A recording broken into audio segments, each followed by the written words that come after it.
What's up, Giga Chads? Welcome back to another video. It seems you guys really liked the last one that I did, which kind of sucks for me because it means I actually have to start putting effort into these, which I obviously don't want to be doing. So today we're going to be doing Facebook, Instagram, and Twitter. What do they have in common? Well, actually it's that they're all ruining the world. But no, really it's more so that they have a news feed, and that's kind of hard to come up with a good solution for because whatever, we'll talk about it in a bit. But the point is, this should be a useful video because after Elon fires everyone at Twitter, they're going to need a bunch of new engineers, and that can be all of you guys because now you're going to know how to build their entire website. So with that being said, let's get started on this video. Feel free to subscribe if you enjoyed it, and let me know how I can improve. See you guys in a bit.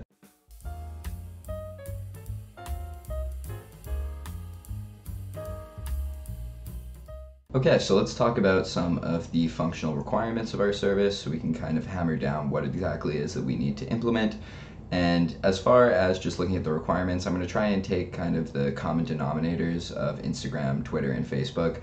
So I'm not going to be looking at any, super specific services to each of those individual ones. If you're looking at like messaging specifically, I'll do that in a separate video. But for now, let's address the functional requirements as the following. Basically, users need to be able to make posts of some type that can contain either text or video, or images as well. So basically, just text that can fit in a database or some static content that you would probably end up putting in an object store. In addition to that, they should be able to follow other users. And what that means is that if I'm going to follow someone else, when I eventually go ahead and access my newsfeed, I'm going to see any new posts that they've made since the last time I've checked my newsfeed. So that's important. And then the third one is that I am able to basically go ahead and generate this newsfeed of people that I follow with relatively low latency. If you're trying to be snarky and say, oh, well, on Facebook you have friends, let's just consider friends a dual directional follow relationship where I follow my friend and my friend also follows me back. We're both seeing each other on our newsfeed. Some extended requirements that I'm probably not going to go into as much in this video, but you guys can think about how you might implement them yourself because they're not overly complicated, are things like liking a post and replying to a post. And think about that more so in terms of the database schema and the type of database that may be best suited for that type of application. But I'll maybe touch upon that a little bit towards the end of the video. Okay, let's move on to some capacity estimations.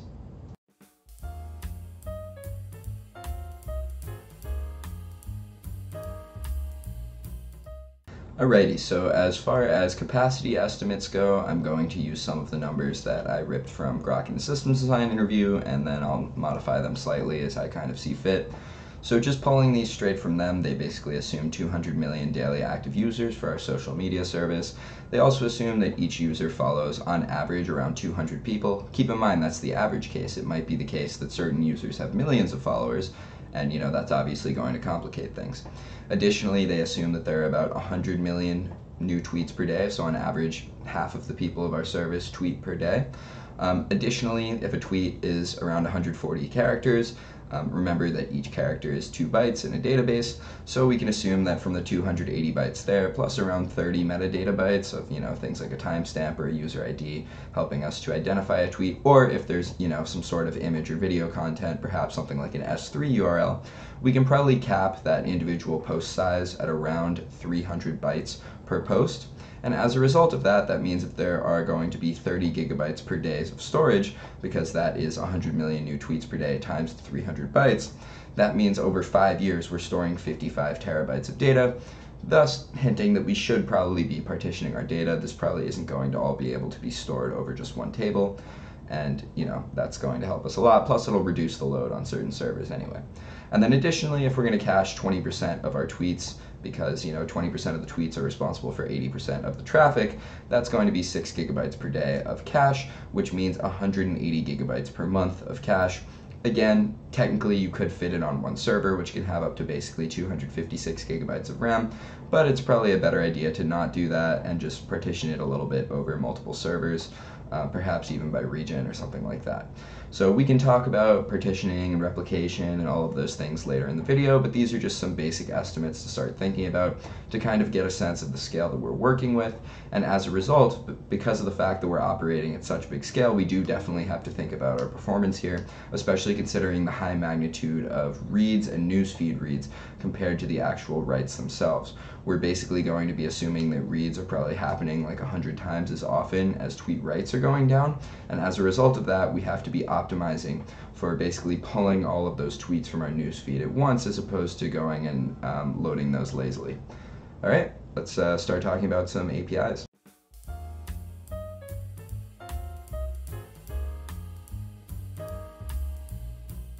Okay, starting to actually think about our API design and kind of in terms of the endpoints that we might have for our social media service, we should probably have two main ones, and then the extended requirements warrant a couple more. But basically the main one is obviously going to be to create a post, so that might include something like the user ID, perhaps some sort of authorization token in order to make sure that you're actually the user you claim you are, some metadata about the tweet, the content of the tweet. So those are all things that you're going to want when you're actually making one of these posts. Additionally, then we're going to be having a second endpoint. This one's just going to be a get instead of a post endpoint, where we're actually going to be retrieving this news feed. In theory, this doesn't necessarily have to be an endpoint. It could be the case that, the server is going to gradually be pushing new posts to a client device, and so then you wouldn't have an endpoint, you'd be using something like a WebSocket. But for the sake of simplicity, I really don't think we need real-time updates of the newsfeed at the moment, so I'm just going to list that as a get endpoint where it's just like fetch newsfeed, and for that again we would need user ID, something like an authorization token of some sort, like a bearer token. And then that's more or less it, and that's going to go ahead and basically return all the posts on a user's newsfeed. And then if we're starting to think about our extended requirements a little bit, two extra endpoints we might be adding are ones to like a post, or unlike a post, or just like toggle the like, and then additionally also to reply to a post. So yeah, basically 4 endpoints in total, but we're mainly just going to be focusing on those first 2 because those are kind of the more complex ones that we have to really think about the logic for. Okay, let's start talking about database schema.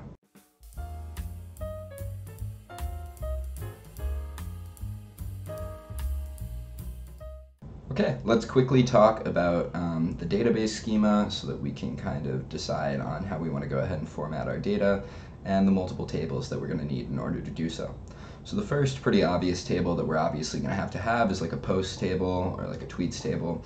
And basically all that's going to have is some information like a user ID, the content of the tweet, so whether that's the actual text of it or the S3 link corresponding to that. In addition, some metadata like the location of the person who made the post, such as the timestamp that it was posted, things along those lines. So pretty simple for the most part. That's kind of the row that we're estimating is around 300 bytes. In addition to that, we need a users table where that's going to have something like a unique user ID.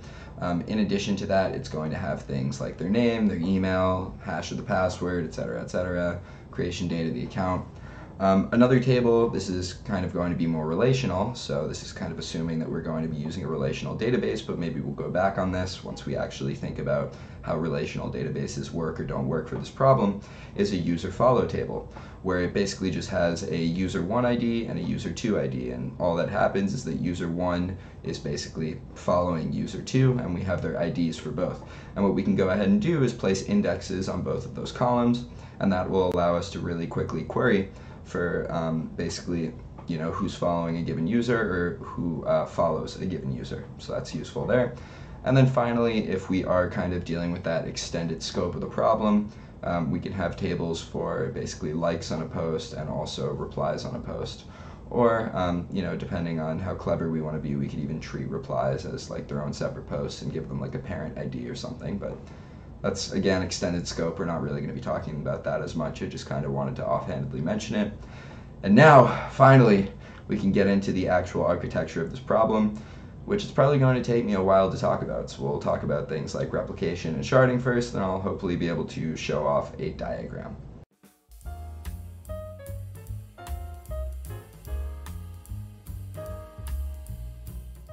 Okay, now for everyone's favorite part of the video, the actual architecture of the service. So before I go ahead and show you guys a diagram and explain exactly what technologies I used and kind of the entire layout of the service I'm planning on creating, let's first talk about kind of the actual central problem of building something like a social media platform. So the biggest thing here is that, like I've mentioned previously, we have a lot more reads than writes. And so as a result, we really want to be optimizing for the scenario where a user is going to be pulling in their home feed. And we don't really care as much about high latencies when a user makes a post, because the truth of the matter is it's only a small percentage of the time where they're going to be making a new tweet or a new Instagram post or a new Facebook post. And as a result of that, if they have to experience slightly slower response times when they actually complete those actions, it's not really a huge deal. So with that being said, let's talk about first a naive solution for approaching this problem, and then why it might not be so great. So basically, the naive solution that we might have is to implement all of those tables that I mentioned previously with just some huge SQL relational database. And we can just go ahead and vertically scale that so that it's able to basically scale to the point where it can service all of our users. Every single time we post a tweet, it goes in, just plops itself into the database as it should, with some sort of unique tweet ID. And every single time that we load a feed and basically say, okay, let's see what new tweets I have to see, it goes ahead and does a huge join operation on that SQL table, where the join operation is basically saying, for a user Jordan, go ahead and find all of the people that I'm following. And I've got some great followers, might be Kate Upton, might be Mia Khalifa, etc., etc.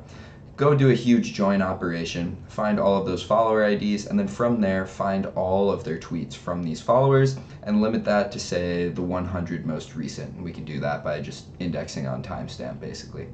So that's easy enough, right? But the issue is, if every single person, every single time they want to get their newsfeed is calling this operation, that join operation is super expensive on the database. I mean, we're scanning over the entire table of tweets. And in addition to that, if everyone is going to be calling this, we're going to completely overload our SQL database, and it's going to run into an infeasible system and be a performance bottleneck really quickly. So instead, we have to be pretty smart about doing this. Unfortunately, because I'm not that smart, the engineers at Twitter have actually released a blog post basically on how they personally have managed to make this more of a solvable problem.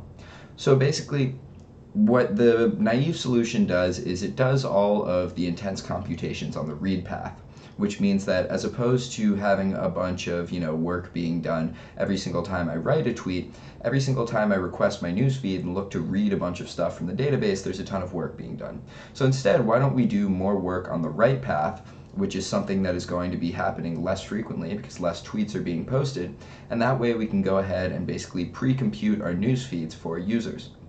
So basically, instead of every tweet just going to the database, what's now going to happen is that every single time I write a tweet, it's going to go ahead and get sent to all of these different caches, where each cache is basically representing the newsfeed of every single one of my followers.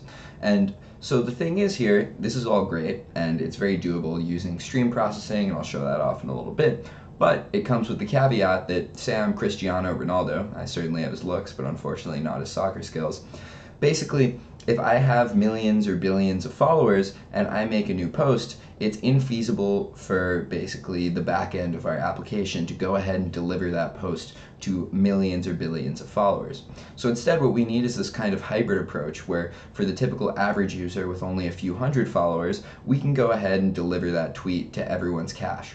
However, if you have, if you're a verified user and you have millions or billions of followers, what we need is for the work to be done in the read path. So when we actually request that feed, we take some of the tweets from the cache, we request some of the tweets from the database, and then we basically combine those together based on timestamps. Okay, so now you might be saying, okay, we've gone through the general algorithm, but what are probably the best database choices to do this? Because yes, actually there is still going to be some relational stuff going on here. Like I mentioned, at least for, say, the verified users, we're still going to be loading their tweets in a relational manner where we're going ahead and still performing that join operation. We're just not doing it for every single tweet possible. We're caching the majority of them. So as a result of that, considering the fact that these joins are going to be in the minority of the cases, what we're ultimately probably better off doing is using a NoSQL database like Cassandra. And kind of central to whenever you say, I'm going to use Cassandra, is basically how are you going to go ahead and partition this data? And so basically we have now a few Cassandra tables, so let's go ahead and talk about all of them because I mentioned the database tables before, but now we have to really start thinking about how this is going to work as far as Cassandra goes. So because there's no relational model anymore, there's no such thing as a user followers table. Sure, we can have our users table, sure, we can have our posts table, but now we have to explicitly keep track of a list of people that each user is following and that each user is followed by. And so as a result of that, we basically have these two separate lists. So every single following operation that is going to our API is going to go ahead and basically update both of these two lists. And so that's going to require some sort of cross-partition transaction, which is pretty unfortunate, but fortunately basically following operations don't occur that often, so we don't really have to worry about this too much. So we're basically maintaining all these huge lists of followers and followings. And then additionally, now as far as actually going ahead and sharding the posts table, because this is where kind of the main sharding logic comes into play, we have a couple of options. We can just basically randomly shard posts around by giving them some sort of arbitrarily assigned post ID and then effectively hash those, or we can try and do it in a little bit of a more clever method and actually keep the posts from the same users together. Now, this is actually where I disagree with Grokking the Systems Design interview, because that book goes ahead and basically says, yeah, just randomly distribute all these posts everywhere, all over our shards. And I personally think that's stupid. The reason for this being that it is very common functionality for you to say go to your Instagram profile and want to be able to see all of your existing posts. And the way to do that is by grouping them all together by users. Is it true that one user in particular might have an absolute crap ton of posts that might overwhelm a single shard? Yes, absolutely. However, there's still ways that you can mitigate this problem by basically go ahead and adding some, random number to every single user ID for particularly, high posting users, and then that way you can further distribute all of their posts over the shards, and then when you're loading their posts, you kind of have to do the same logic and go ahead and load from all the shards that you further distributed to, which is annoying, but in my opinion, this is a lot more feasible than just randomly distributing posts everywhere, because when you do that, and you're eventually going to have to run these operations where you want to fetch all of the posts from a given user, that's going to be really annoying if you're doing this and all of the posts for, say my own user are going to be on completely different shards. So I personally think you should be sharding by user ID and then using timestamp as a sort key. However, I guess you could make the argument for otherwise. The point is you just have to justify yourself, right? So as far as replication goes, if I'm choosing Cassandra, that basically means that we're using leaderless replication, which further implies that we have this eventual consistency and also the potential for some write conflicts. However, because we have this kind of timestamp parameter for every single post, there really shouldn't be any write conflicts going on. I can definitely think of edge cases that might occur as far as some of the following and follower stuff goes, but at the end of the day, I really don't think it's too huge of a deal. And because it's social media, we're not dealing with financial data, I think that eventual consistency is fine here. And if there is the occasional write conflict and one write gets clobbered by last write wins, I really don't think it's the end of the world.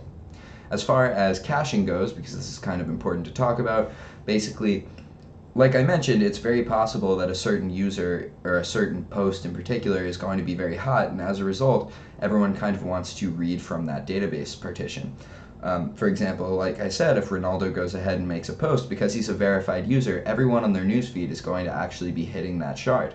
However, what you can go ahead and do is just go ahead and cache those super popular posts.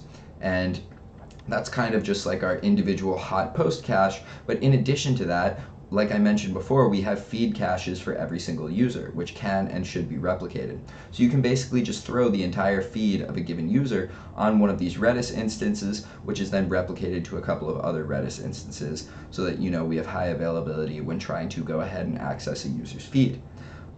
Furthermore, as far as just the images and video component of our social media service goes, we should pretty much always be storing static media in an object store like Amazon S3. The reason for this mainly being that it is elastic in nature. If we were to run HDFS or Hadoop, then we wouldn't be able to go ahead and scale this out super easily. We would have to actually add more physical servers to our cluster. On the other hand, S3 scales out really easily for you, and it's pretty performant, especially when you add a CDN to that, which we certainly should for popular images and popular tweets. And then the final thing I just quickly want to touch upon is as far as like load balancing and scaling out our servers goes, It's important that because our actual like write servers, or rather our write service where we're actually posting a new tweet and reading from our newsfeed are at kind of completely different levels of scale, right? One is being accessed more than multiple orders of magnitude than the other. Basically, we should probably be operating those as separate microservices, and that way we can have separate load balancers for each and scale them independently. Okay, so those are kind of the major considerations to think about as far as replication goes, partitioning, caching, load balancing. But now I'll actually go ahead and dig out a diagram that I'll make myself, which is going to be, I guess, a little bit complicated for this one. And we can go through every single chunk, and I'll describe the certain technologies that would probably be best used to go ahead and implement something like this. Whew, this thing got complicated. I'm going to need a bigger whiteboard. Okay, but, well, let's go through it. So basically, we start with our client. And obviously we're going to have some sort of load balancer if we want more redundancy in order to make sure this isn't a single point of failure. Putting this in an active-active or an active-passive configuration would work just fine. Additionally, I actually forgot to previously mention a follow service because this is kind of fundamental to how we make sure that when we process posts, our follows are actually going to be up to date. So basically, here's what happens. If I, as a client, want to go ahead and make a follow, I'm going to make a request to our follow microservice, which is then going to do basically two writes, and we're going to hopefully make sure that both of them go through either via two-phase commit or some other less valid protocol that isn't guaranteed to make both work, but something along those lines.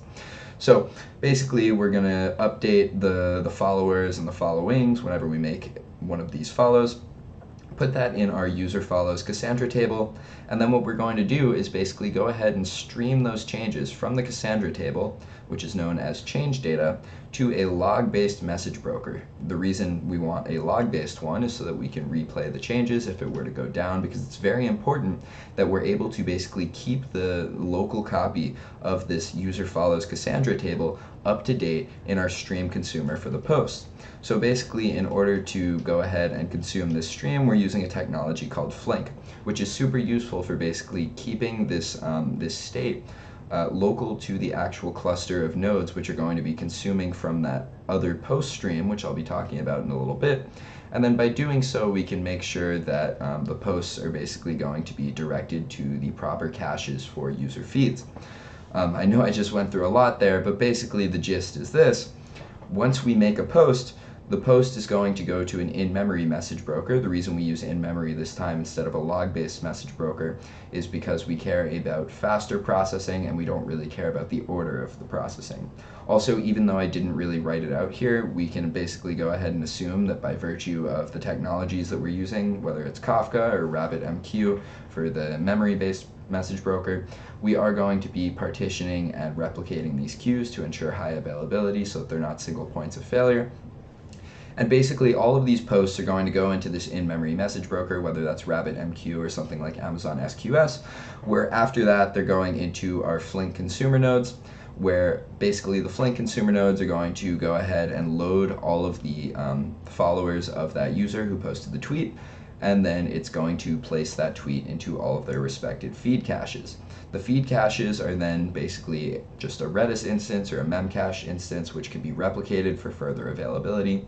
And then in addition to not only putting them in the feed cache, we also want to be putting them into a separate Cassandra table which actually contain all of the posts. If we ever just want to, say load the post for one user, it's important to kind of have a durable actual representation of these posts and not just only put them in the cache.